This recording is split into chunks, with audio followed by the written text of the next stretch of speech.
బాలకృష్ణకి చంద్రబాబు వెన్నుపోటు పొడుస్తున్నారు అని కొందరు అంటున్నారు.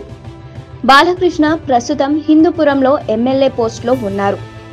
అయితే ఈసారి ఎన్నికల్లో బాలకృష్ణని తప్పించి ఆ స్థానంలో లోకేష్ ని పోటీకి నిలబెట్టబోతున్నారట చంద్రబాబు. ఒకవేళ ఇదే గనుక నిజమైతే బాలకృష్ణ పొలిటికల్ కెరియర్ కి ఫుల్ స్టాప్ పడ్డట్టే అని చెప్పొచ్చు. లోకేష్ ని హిందూపురంలో నిలబెట్టడానికి కారణం బాలకృష్ణ సినిమాలో బిజీగా ఉండి రాజకీయాల విషయంపై దృష్టి పెట్టడం లేదని చంద్రబాబు ఈ నిర్ణయం తీసుకున్నట్లు తెలుస్తోంది. ఒకవేళ లోకేష్ నిలబెడితే మాత్రం బాలకృష్ణ ఏమీ చేయలేరు. ఎందుకంటే ఆయన అల్లుడు కాబట్టి. పోయినసారి బాలకృష్ణకి సీట్ ఇవ్వడమే చంద్రబాబుకి ఇష్టం లేదట. కానీ ఇవ్వక తప్పలేదు.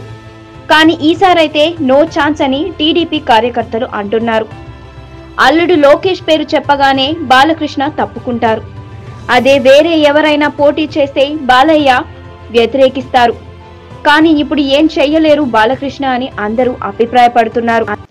For more interesting updates, please subscribe to our channel.